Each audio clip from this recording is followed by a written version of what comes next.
क्योंकि उतना ही लिखा जाता था ना जितना आप जमा करवाया करते, और जितना नहीं करवाया करते माइनस कॉपी, रोज कॉपी लेके जानते, कॉपी चढ़ाई भाई मेरी कॉपी मेरे चढ़ाई मेरी कॉपी में करवा दे, कॉपी में चढ़ा दे, फटाफट अपडेट किया करते उसको। तो कॉपी में लिखे हुए को हम लोग रुपया मानने लगे, फिर स्टेटमेंट आने लगी, बैंक स्टेटमेंट, फिर उसको रुपया मानने लगे, फिर यूपीआई आ गया, फिर यूपीआई के जरिए हम मोबाइल में ऐसे स्कैन करके पैसा ट्रांसफर करने लगे, उसको रुपया मानने लगे, है ना जी। अब क्या हो गया, अब हम लोग जो ट्रांसफर करते हैं उसको रुपया मानते हैं, जबकि वो नोट की कॉपी है। समझ गए ना बात। अब ये जो नोट है, इस नोट के ऊपर लिखा हुआ है मैं धारक को 100 रुपए अदा करने का वचन देता हूं, लिखा हुआ है इस नोट के ऊपर, और नीचे गवर्नर के साइन होते हैं। अब इसमें दो चीजें आपको नोट करनी है। 1 रुपए का नोट किस किस के पास है? तो भाई के मोबाइल में लगा हुआ है, उनके पास भी है। 1 रुपए के नोट को अगर आपने देखा हो गौर से, उसके ऊपर लिखा होता है भारत सरकार, भारत सरकार, गवर्नमेंट ऑफ इंडिया। बाकी का कोई भी नोट है 1 रुपए को छोड़ के, उस नोट के ऊपर लिखा होता है भारतीय रिजर्व बैंक, और भारतीय रिजर्व बैंक के नीचे पतली सी लाइन लिखी होती है guaranteed by the central government. वहां पर भारत सरकार ने लिखा, उड़े को भूल गए भारत सरकार लिखा, वहां दी सेंट्रल गवर्नमेंट लिखा है। बाद में पता चलता है कि दी सेंट्रल गवर्नमेंट उस टाइम पर जब रिजर्व बैंक आया, उस टाइम पर अंग्रेजी सरकार को ही बोला करते थे, और वो तब से दी सेंट्रल गवर्नमेंट ही लिखा हुआ है, guaranteed by the central government. Bharat में भारत की सरकार को दी सेंट्रल गवर्नमेंट नहीं बोला जाता, या तो यूनियन ऑफ इंडिया बोला जाता है, या गवर्नमेंट ऑफ इंडिया बोला जाता है, या रिपब्लिक ऑफ इंडिया बोला जाता है। कोर्ट में जाओगे, आपका भारत सरकार के साथ कोई मुकदमा है, Republic of India, union of India या गवर्नमेंट ऑफ इंडिया लिखा जाता है, 3 शब्द। सेंट्रल गवर्नमेंट नाम की कोई चीज नहीं लिखी जाती, वो केवल अखबारों में लिखा जाता है केंद्र सरकार। असल में केंद्र सरकार ऑफिशियल दस्तावेज नहीं है, आपके नोट पे लिखा हुआ है केंद्र सरकार, केंद्रीय सरकार द्वारा प्रत्याभूत, ऐसा लिखा होता है हिंदी में।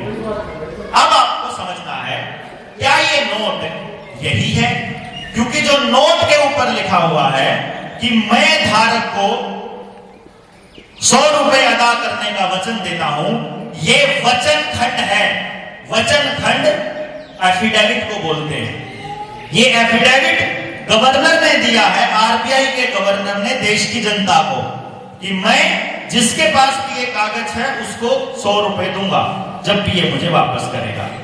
इस नोट की अगर किसी भाई के पास 1968 से पहले की अगर प्रति हो, मेरे पास वो मोबाइल में मैंने फोटो खींचा हुआ है घर की, 1968 से पहले का नोट अगर किसी के पास हो तो आप उसको देखना, उस नोट के ऊपर लिखा होता है I promise to pay the bearer on demand the sum of ₹100 at any office of issue. मतलब ये 2 लाइनें, ऑन डिमांड और at any office of issue, ये किसी भी नोट के ऊपर नहीं लिखा होता आजकल। उसका ये मतलब है कि जो गवर्नर ने अपने को एफिडेविट दिया, उस एफिडेविट को किसी ने बदल दिया। अब वो आरबीआई ने बदला या भारत सरकार ने बदला, लेकिन आप सब लोगों को ये कानूनी जानकारी होनी चाहिए कि किसी और का तो छोड़ो, आप अपना भी एफिडेविट नहीं बदल सकते। अगर आपने एक बार एफिडेविट दे दिया किसी मुद्दे पर, तो उसको बदलने के लिए आपको सजा हो सकती है, 7 साल तक की कैद है, 3 साल से लेकर के। अगर एफिडेविट बदल दिया, अगर आपने अपना प्रॉमिस बदल दिया, प्रॉमिस तोड़ने का, तो जो गवर्नर का एफिडेविट बदलना है, यहां से हमारा नोट नकली होना शुरू हो गया। दूसरा, आईपीसी की धारा, भाई कमाल है आपके काम की, नए बच्चों के लिए बड़े काम किया। आईपीसी की धारा 230 से लेकर 252 तक, 230 से लेकर 252, आईपीसी जो पुलिस में भाई हैं सारे देख लो, आईपीसी सर्च करना, आईपीसी में मिलेगा रुपए, यानी 1 रुपये का मतलब होगा, वो 15 रुपए का मतलब होगा 1 तोला सोना, मतलब 1 रुपये का अगर कैलकुलेट करोगे 11.664 को 15 से भाग दोगे तो 1 रुपया बराबर 777 मिलीग्राम सोना आएगा, 777 मिलीग्राम सोना, जिसकी कीमत आज के टाइम पे लगभग 4800 ये कागज के नोट है जो अपन जेब में लेके घूमते हैं। इसको कम नहीं किया जा सकता, ये आईपीसी में लिखा हुआ है।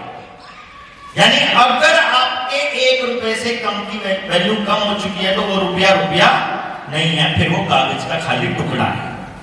हमने इसको लेकर के सरकार को चिट्ठी लिखी, हमने पूछ लिया कि हमारे जो रुपए हैं ये असली हैं या नकली हैं, और हमारे रुपए के बदले में तुम्हारे पास जो सोना रखा है वो तुम हमको कैसे दोगे। और हमने आवेदन लगा दिया। अभी हमारी टीम से 2-2 हजार रुपए के हमने लगभग 1000 आवेदन लगाए हुए हैं। 1-2 हजार का नोट अभी भी लीगल टेंडर है, इसलिए मैंने जमा नहीं कराया, मैं लेके घूमता हूँ 2-2 हजार के नोट। ठीक है, लीगल टेंडर है ये अभी भी, किसी भी बैंक में लगा देता हूँ जहां बैठता हूँ, आरबीआई में लगा देते हैं। 1 रुपए का मतलब 777 मिलीग्राम सोना, 2000 का मतलब है 1554 ग्राम, यानी लगभग 1.5 किलो सोना। हमने आरबीआई को चिट्ठी लिखी, ये पेपर करेंसी एक्ट है, ये आईपीसी है जो कहती है छेड़छाड़ नहीं कर सकते, ये आईपीसी कहती है जिसने छेड़छाड़ करी उसको आजीवन कारावास तक की सजा होगी। इसका मतलब मेरा 1.5 किलो सोना बनता है, मेरा 1.5 किलो सोना जब्त दूंगा। अभी मैंने बोला आरबीआई से जवाब ही नहीं आता। अच्छा, कमाल की बात यह है, हमने अगली अपील डाली, अगली रिमाइंडर डाल रहे, हम जानबूझ के कागज इकट्ठे कर रहे हैं, क्योंकि मैं आपको बता दूं हमारे पास वो ऑफिशियल डॉक्यूमेंट हैं जिनके बारे में आरबीआई के डायरेक्टर को नहीं पता था कि हमें वो मिल जाएंगे। हुआ क्या, पुणे में और दिल्ली में इनका आर्काइव है, उस आर्काइव में अपनी टीम के साथी गए, उन्होंने वहां रिसर्च करने की परमिशन मांग ली, रिसर्च करने की परमिशन मांग ली, उनको परमिशन मिल गई। अंदर गए तो जो एडिशनल डायरेक्टर था वो कहीं उधर से ही मिल गया, उनके इलाके से ही, जो अपना साथी थे उनके इलाके से मिल गए। तो अरे तुम यहाँ कहाँ, अरे हम यहाँ आवाज से पहचान लिए, तो चलो आइए बैठते हैं, चाय पीते हैं, मुझे कुछ डॉक्यूमेंट चाहिए। हाँ मैं खोलता हूँ ना, तो वह कागज खुलवा दिए, वह दराज खोल दिए जो उसे किसी के लिए एक्सेसिबल नहीं थे, और वह कागज अपने हाथ में लग गए और उनको सर्टिफाई करके आरबीआई ने अपने को पकड़ा दिया। आरबीआई की वेबसाइट पर वो डॉक्यूमेंट नहीं है, सर्टिफाइड कॉपी अपने पास है जो ये साबित करती है कि हमारे 1 रुपए की वैल्यू 777 मिलीग्राम सोना है। अब हमने लोगों के आवेदन लगाने स्टार्ट किए, अब तक हम लगभग 500 लोगों के आवेदन लगा चुके हैं, जिसमें 5 लाख से स्टार्ट किया था हमने एक साथी को गाड़ी दिलवाई, जिसमें हमने क्या करा, मैंने कहा तुम एक काम करो, गाड़ी लो सेकंड हैंड, 5 लाख गाड़ी लेते हैं, तो हमारे देने ही पड़ गए, तो 5 लाख कोई ज्यादा मोटी रकम नहीं है भाई। हम तो टेस्टिंग कर रहे थे, हमने क्या पता था भाई सच्ची में काम ये कागज काम करेगा। अजय जी गाड़ी ली, लोन लीजिए सेकंड हैंड, लेकिन है जैसे गाड़ी अपने हाथ में आई, गाड़ी आई, पैसा अकाउंट में ट्रांसफर हो गया, लेके हमने बैंक में आवेदन लगाया कि भाई बैंक मैनेजर साहब, हमको ये पता चला है कि जो तुम हमको दे रहे हो ये डिवैल्यूएटेड रुपए है। क्योंकि आपकी जानकारी के लिए मैं बता दूं, भारत में अभी 34 लाख करोड़ रुपए की करेंसी चलन में है। कितनी है? 34 लाख करोड़। और ये करेंसी 2016 में जब नोटबंदी हुई तो 16 लाख करोड़ थी। आरबीआई के और एसबीआई के वो दस्तावेज हैं जिन आपके ऑफिशियल स्टेटमेंट है कि हमारे देश में 16 लाख करोड़ की करेंसी है, इस टाइम 34 लाख करोड़ है। ठीक है, यानी कि 5 साल में हम वो कर देंगे जो कांग्रेस ने 70 साल में नहीं किया। उन्होंने 70 साल में छापे 16 लाख करोड़ और इन्होंने 5 साल में छापे 18 लाख करोड़ एक्स्ट्रा। देखो कमाल की बात, 500 और 1000 का नोट 14 लाख करोड़ आया, उसके बदले में 34 लाख करोड़ छाप दिया। और एक कॉपी बैंकों को गई और एक कॉपी भाजपा के दफ्तर गई। भाजपा के दफ्तर से 2-2 हजार के नोट बदले जाते थे, इसके लिए आपको मेरे को बताने की जरूरत नहीं है, बदले जाते थे भाई साहब, आप जाओ किसी भी डिस्ट्रिक्ट के ऑफिस में, बदले जाते थे। अब ये कमाल की बात क्या होती है कि आपके दफ्तर बन गए उस कागज के टुकड़े में जिसको हम रुपया मानते हैं। इसको कैसे समझेंगे? ये बहुत जरूरी है समझना आप सबके लिए, क्योंकि जो लड़ाई हम लड़ रहे हैं सच की, जिसको गांव बचाने की, ये सिद्धांत की लड़ाई है। सिद्धांत ये सबके बच्चे बचने चाहिए, आपका बच्चा भी, मेरा बच्चा भी। तो जो ठगी आपके साथ हो रही है वही मेरे साथ भी तो हो रही है, वही नौकरी करने वाले पुलिस का है, इससे कोई फर्क नहीं पड़ता। बट्टे का मतलब उसकी धातु से नहीं, उसके वजन से, उसके स्टैंडर्ड से है, उसके मानक से। ये है लाइन जो मैं आपको बताना चाह रहा था। वो इसलिए बताना चाह रहा था क्योंकि आपके सामने जब रुपए की बारी आती है तो 1 रुपया कागज का भी है, 1 रुपया लोहे का भी है, 1 रुपया इससे पहले वाला पीतल का भी है, और 1 रुपया इससे पहले चांदी का भी है, बीच में तांबे का भी आ गया रुपया। रुपए की धातु बदली गई, रुपया चांदी का भी और रुपया कागज का भी। अब अगर आपसे पूछा जाए दोनों में से असली रुपया कौन सा है?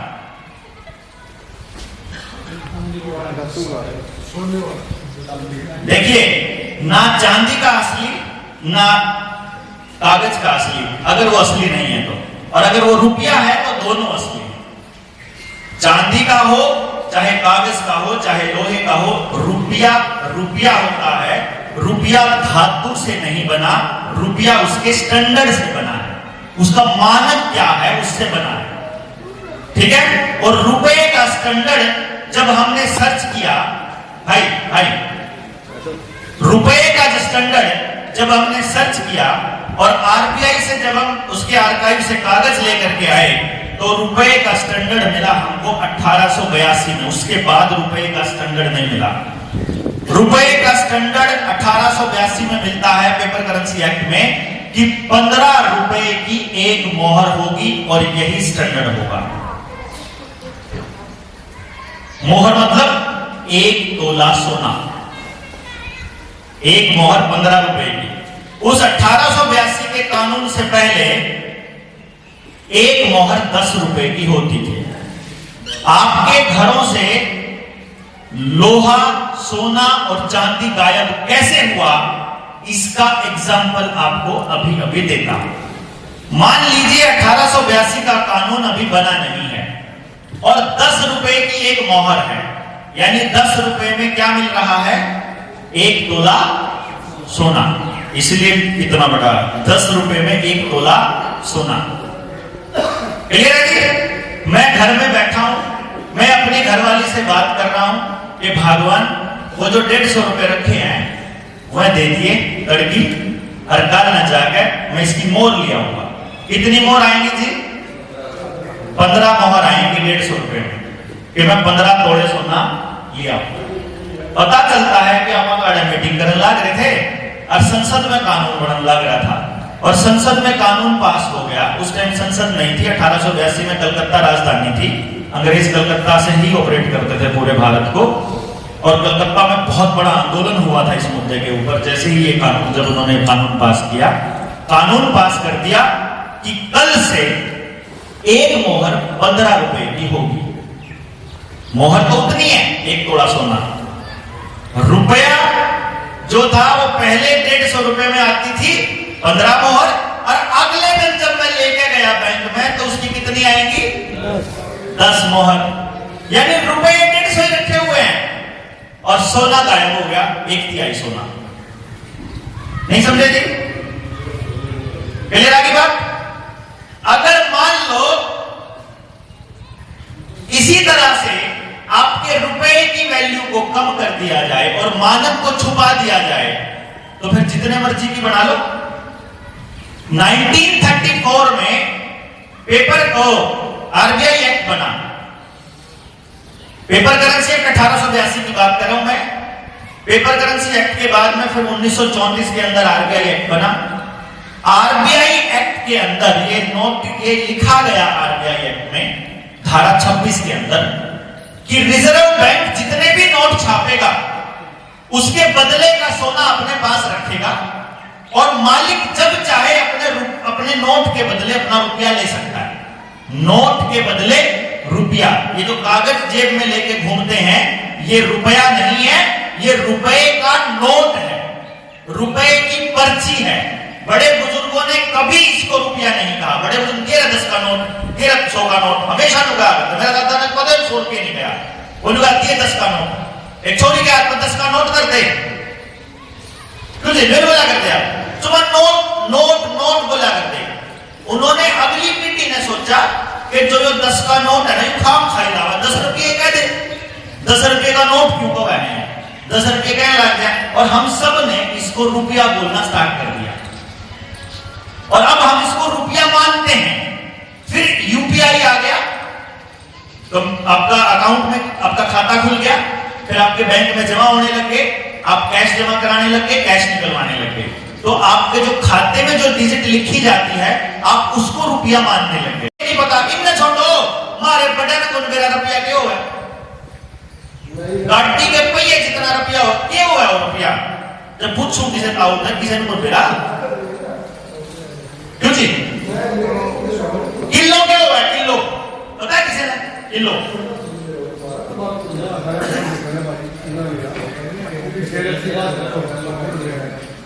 सारी बात इसी बात कर रहा हूं। मेरे किलो ना दिया पहले वाली बात दिया, उसके बाद किलो ना दिया, किलो ना मेरा दिन क्यों है कि किलो किलो बताइए, बताइए क्यों है किलो की हो तो किलो बता गए, किलो 2 किलो और क्या है किलो क्यों है वो तो पूछ रहा हूं। किलो मछली को बोलो, देखो बट्टा तो उसको मापने के लिए है, 1 किलो ना मापने के लिए बट्टा है, 1 किलो को मापने के लिए बट्टा है, वो किलो के है तो उनसे ना मापा, उसको बोलते हैं मानक, उसको स्टैंडर्ड बोलते हैं। और जो मानक है ना ताऊ, वो मानक है, उसने बोला करे 1000 ग्राम, ना तो 999 और ना 1001, पूरा 1000 ग्राम। अब जो अगला सवाल है वो ये है, 1 ग्राम कितना हुआ, 1 ग्राम कितना हुआ, 1 किलो तो हो गया, 1000 ग्राम है, 1 ग्राम कितना हुआ, 1 ग्राम बता दूंगा। पहले ये बात खत्म कर लेते, लास्ट का क्वेश्चन ठीक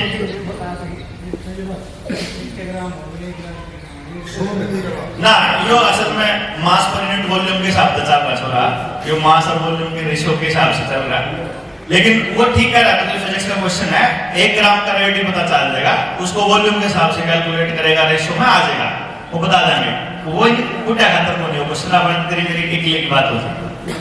1 ग्राम की डेफिनेशन आ जाएगी, 1 किलो की भी आ जाएगी, और 1 सेकंड की भी आ जाएगी। सवाल